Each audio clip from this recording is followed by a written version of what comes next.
Hi, I'm Bill Krill. And I'm Brian Behe. The focus of our presentation today is going to be on the outreach and care of kids with life issues. In order for that to happen, youth ministry has to be a priority in a congregation. It also has to be a very high quality effort in order to bring the power of Christ to kids. We will also take a look at common problems that kids have. We'll take a look at the blind alleys that some ministries find themselves in, and then we will take a look at how youth ministers can really help kids and their issues. Lastly, we're going to help you recognize when and how to refer to outside professionals. Anyone who has worked at youth ministry knows that it's more than just kids having fun. Sure, a big part of the ministry is having good and healthy fun with kids, but the bottom line is bringing kids face to face with Jesus. Any youth ministry effort that is not outreaching to hurting kids in the larger community or inreaching in their own congregation to help kids deal with life issues is only doing half the job. All we have to do is look to the Gospels to see that the ministry of Jesus focused on outreach to people who needed healing. Some of that healing was dramatic and physical, but much of it was subtle and dealt with emotional life issues. Even when the issues were about physical healing, the emotional component cannot be denied. Building a high-quality congregational youth ministry means making youth ministry a priority in a congregation.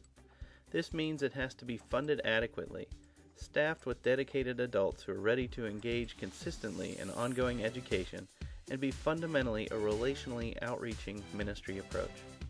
Just because you build it does not mean they will come. Your youth ministry effort will only be as good as the skills the adults have in developing healthy mentoring, discipling, and genuinely warm relationships with kids that are based in a solid understanding of adolescent development and culture. What this means is that it's just not good enough to have church-based activities that are healthy for kids.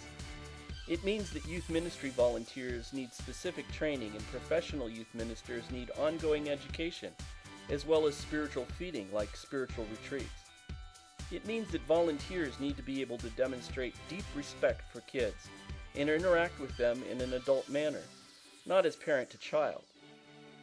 It means that being a youth minister is a spiritual path of not only mentoring those kids easy to be with, but those who give you headaches as well.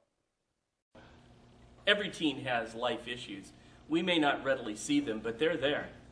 We can't afford to get distracted by what we think the issues are and not listen to the kids directly, or our ministry will have very little impact. Healing youth ministry means that we meet them where they're at. It also means that we need to seek out specific training in the helping skills like reading or taking classes or seminars. It's all too easy to get caught up in what the media says are kids' problems, the trendy hot topics that get overblown and overexposed. The truth is, by the time most adults become aware of a youth issue, it has long since been replaced by a different issue. Adults who get their youth culture information from the media or other adults and not their local youth culture will be missing the boat. It's not that these issues are not important, just that a relatively small number of kids are dealing with these high-profile issues. Meanwhile, many youth ministry efforts neglect to attend to the genuine issues that their kids are really having in the here and now. Youth are not a homogeneous group, meaning that the youth culture in one town may be drastically different, with different issues present than in the next town over. Even neighborhoods in the same town can be quite different. It is critical to discover and keep in touch with your own kid's microculture and learn to be responsive to the frequent changes in it. And if we get trapped into believing that we need to constantly address teen issues as lecture topics or even as Bible study themes, we will find kids backpedaling from youth ministry events. The point is not that we should avoid talking about kids' issues, morality, or sinfulness, just that conversations about these things need to start the way Jesus did it, with a genuine, caring relationship as a base of healing.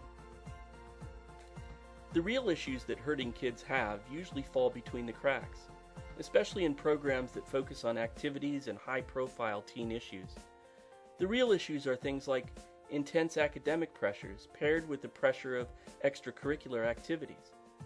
Lots of kids deal every day with significant levels of anxiety, resulting in an ongoing pattern of exhaustion. Kids really do experience pain over their relationship breakups, and are looking for adults who are willing to help them learn healthy relationship skills. Many kids have strained relationships with parents who may or may not be married. These parent-child conflicts lead to sometimes over-harsh consequences. Divorced or married, their parents and family system may be severely dysfunctional. Kids struggle to grow up, to individuate, and to develop their own sense of style. Some kids are struggling with issues of gender identity and sexual orientation. Most are wrestling with genuine and deep issues of faith, spirituality, and religious expression. This can all add up to a teen who is suffering in silence from cumulative pain. The result may range from moodiness to strongly expressed emotion to significant and clinical depressions. We know that the way to help hurting kids to avoid major mental health issues is for us to mentor and disciple them. More than just fun activities, kids also need youth ministries to provide pertinent service opportunities in order that they become attached to a life in Christ. Above all, hurting kids need the healing power of Jesus, and we need to provide the venues that encourage that to happen. In order to be effective in youth ministry, we need to follow the example of Jesus. Jesus reached out into his community and extended an invitation for people to follow him and get involved in his life. We as youth ministers need to reach out into our communities and into our congregations and invite kids to come alongside us to meet Jesus. This is where the rubber hits the road, where we get to spend time with kids in Sunday school, in worship, or youth group, on retreats, or out in the community. We get to know kids and get to know about them, so that whenever a kid shows up where they just don't seem right, we can ask them what's going on. And through that relationship, they'll take off the mask and be real with us. Youth ministers by nature are kind and compassionate people. As such, sometimes they get in over their heads when helping kids. There's a fine line between pastoral support and clinical counseling. Knowing where that line is very important. Understanding limitations of your skills protects the teen, the helping process, and you legally. Here's a handy checklist to know when to refer. Have you watched the students' behaviors change drastically? Have you watched affect negatively change and stay changed for several weeks? Have you seen personal hygiene spiral downward? Has the student sought you out to discuss difficult family issues? Has the student sought you out to discuss persistent, sad, or depressed feelings?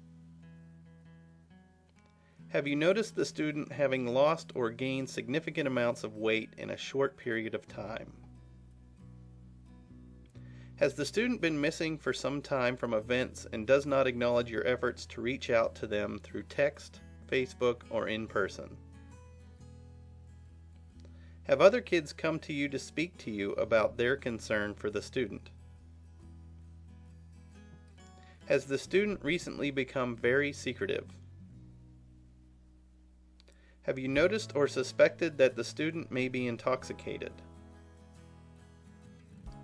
Has the student suddenly demonstrated a very fragile emotional response, crying very easily, for example?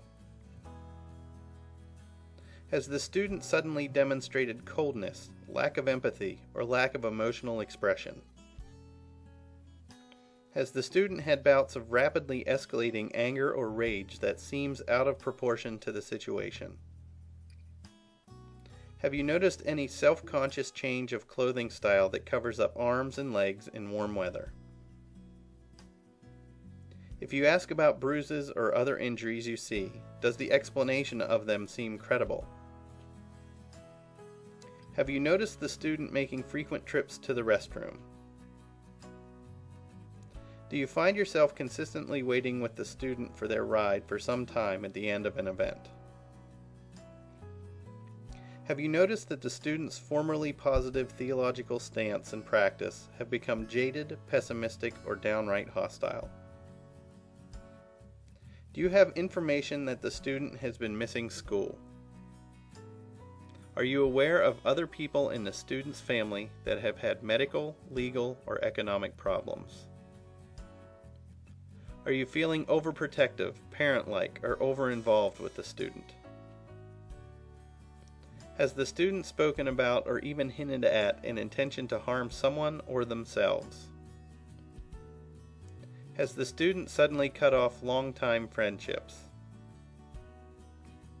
Has the student's parents contacted you with concerns? Have you noticed genuinely bizarre behaviors in the student? Depending on the intensity of the behavioral sign, a positive answer to any one of these questions can indicate a need for outside consultation with a professional mental health clinician. Even at mild intensity, a positive answer for any 3 of the behavioral signs indicates a probable need for professional intervention. Remember, it is always best to make an error on the side of safety. If an issue on the list causes you concern, it's a good idea to ask the teen if they're willing to speak semi-privately. I say semi-privately because it's never really healthy or advisable to be completely alone with a student. Remember to start your time together with prayer. Make the prayer a general one for the health and well-being of the student. This pastoral care session is just that, a pastoral care session, not a clinical counseling session. Your focus should be simply and directly stating your concern about the issue you see and encouraging the teen to let you help them to make an appropriate referral. You should assure the teen that what you are speaking about will remain confidential if they choose, but you also need to tell them that you cannot keep issues of safety and welfare confidential, things like plans to hurt themselves or others, or if someone's hurting them. Depending on the nature and gravity of the issue, you may want to encourage the teen to include their parents in the conversation at some point. If not in the first time that you meet, then the second. It is also a good idea to ask them if it's okay for you to share, in general terms, what you have spoken about with the pastor. This is a measure to keep your pastor in the loop and to afford a bit of procedural safety and legal protection. If it should happen that a teen turns to you in crisis, you need to be prepared. You should never leave a person alone if you suspect that they are suicidal or if they've actually told you that they plan to harm themselves or someone else. You have an ethical duty to inform the teen's parents, and if they've threatened to harm a person, that person. Know how to contact your local mental health crisis resource and the procedure to have someone seen. The only time to let a teen in crisis leave your presence is with another responsible adult. Active listening is a skill set that is basic to helping others. It includes things like proper body language, eye contact, voice tone, and reflecting statements. Every youth minister would do well to learn these skills. While as believing Christians we need to uphold standards of moral behavior, we need to remember that the response that Jesus most often led with was compassion. All youth ministers will sooner or later hear things from students that will shock their sense of morality. But it is important to rein in any reactivity that could be experienced by the student as rejection. Not everyone is cut out to work well in emergency situations, but it is important to be able to hold on to yourself well enough to at least not make the situation worse. Keeping in touch with the youth microculture of students in your area is critical to being able to maintain a flexible approach to your ministry, as well as knowing what local issues are. Without such discernment, a ministry can make long and fruitless runs down blind alleys, destroying the credibility of your efforts with students. No one person can carry out an effective youth ministry. Though you may be directly accountable for the vision and direction of your youth ministry, it is very important to not work in isolation. Learning to be comfortable, assertive, and self-validating with parents is essential in keeping the foundation of your ministry solid. In order to be not just a teacher, mentor, spiritual guide, all-around fun personality, and an effective helper, it's necessary to be able to be flexible in changing your hat at a moment's notice. Knowing how to make a professional referral to a secular mental health or social work service makes the process go easier for all involved and demonstrates your professionalism as well. Discovering, educating yourself, and making contact with reputable local professional resources and updating them yearly is a very wise choice. Knowing and practicing Safe Sanctuary as a matter of habit does more than just protect you from false accusations or protect your students from familiar people who could be predators. It helps your students feel safe and secure in turning to you for help when they need it. Even Jesus needed a break once in a while to refresh himself and rest. It is a true skill to exert self-discipline, to routinely keep balance in your life through self-care. It's a good idea to do some research in your community to see what resources are available for counseling the teen on their particular issue. Most general counselors are able to handle teen issues. Making sure that the counselor you refer to is qualified is important. Make sure that they are licensed in some way to do the clinical counseling that they provide. It's also helpful to pay attention to money matters. Be sure that the counselor you refer to takes the health insurance that the teen's parents carry. If the family does not have health insurance for counseling, most counselors are agreeable to taking self-pay clients. If money is an issue, medical assistance often pays for mental health services for minors. Making contact with a qualified clinical counselor and developing a positive relationship with them in advance of your need to refer to them is a wise thing to do. If they happen to be a value-based or fellow believer, all the better. We hope that you've gained some insight into helping kids with life issues, and we encourage you towards greater learning and effectiveness in youth ministry. Our prayer for you is that your passion for youth ministry continues to grow and glorify God.